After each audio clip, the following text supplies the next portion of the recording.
L'excitation et la spéculation autour du futur Internet immersif ont grimpé en flèche depuis que Facebook s'est rebaptisé Meta et a dévoilé sa propre vision de cet espace.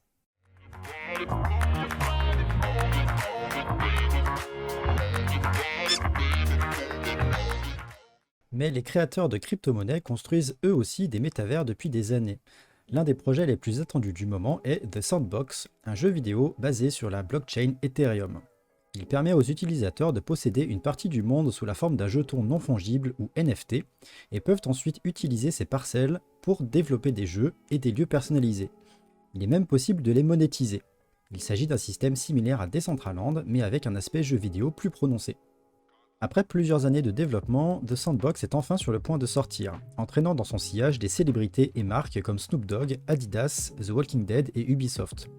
Voilà un aperçu du fonctionnement de The Sandbox, de comment y participer et des visages célèbres que vous pourriez y rencontrer. Le nom métavers fait référence à une vision future plus immersive de l'Internet d'aujourd'hui. On pourra socialiser, faire des achats, jouer et même travailler dans ces espaces 3D partagés. Cela dit, le terme métavers et la manière dont il prendra forme sont pour l'instant encore un peu nébuleux. Pour les bâtisseurs de crypto-monnaies, le métavers implique une série de mondes établis sur des blockchains qui utilisent des technologies ouvertes et interopérables. Dans ce type d'environnement, les actifs NFT tels que des avatars, les vêtements virtuels et autres articles pourraient être utilisés dans plusieurs mondes et jeux. Pour les entreprises comme Meta, le métavers sera un écosystème plutôt fermé et propriétaire. Mais revenons à nos moutons avec The Sandbox. The Sandbox, c'est un jeu vidéo à monde ouvert, sur PC, Mac et appareils mobiles, qui permet aux joueurs d'explorer librement une carte composée de milliers d'expériences uniques. Il ressemble un petit peu à Minecraft avec ses personnages en blocs et ses mondes pixelisés, avec une carte en ligne persistante et partagée.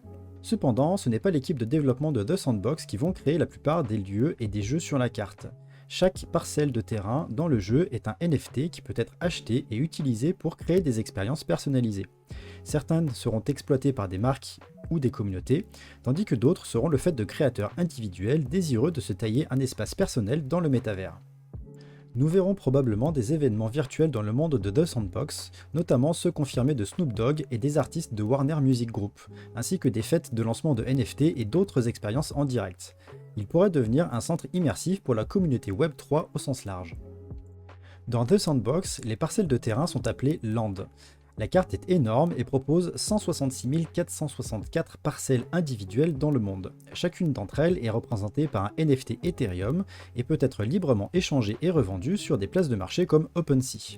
Il existe différentes tailles de land, dont les estates, qui peuvent abriter des lieux et des expériences bien plus vastes. Si vous possédez une parcelle de land, vous pouvez y construire ce que vous voulez, des jeux interactifs, des espaces de réunion virtuels et bien d'autres choses encore. The Sandbox a lancé des outils de construction qui permettent aux créateurs de concevoir des terrains et d'y intégrer des mécaniques de jeu, et vous aurez même la possibilité de monétiser ces expériences. Vous pourrez également acheter un tas de terrains et les louer à d'autres constructeurs si vous le souhaitez. Nous n'avons pas encore vu l'expérience complète prendre vie, mais une partie de l'enthousiasme que suscite The Sandbox repose sur la possibilité de posséder un espace personnel dans un monde de jeu partagé. Vous pourrez vous promener et visiter d'autres espaces créés par les utilisateurs, passer du temps avec eux et les fréquenter.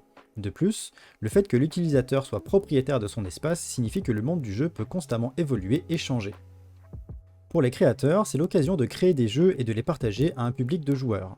Pour les propriétaires de land, c'est une chance potentielle de gagner de l'argent aussi. Et pour les fans de NFT et de la communauté Web3, c'est un espace partagé pour s'imprégner de la culture et d'interagir avec d'autres personnes qui aiment le même genre de choses.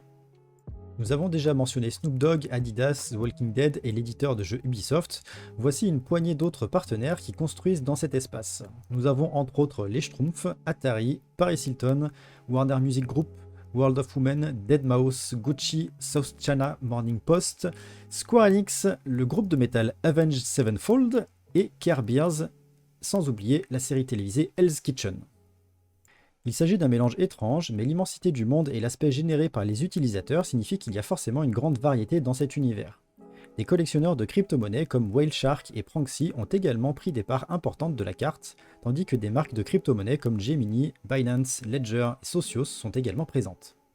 Durant quelques semaines, The Sandbox a ouvert l'accès à son univers en version alpha. Actuellement, tous ces actifs NFT sont sur le réseau principal Ethereum, mais elle prévoit de passer à la solution de mise à l'échelle de la chaîne latérale Polygon avant le lancement du jeu complet, afin de réduire les frais de transaction et la consommation énergétique.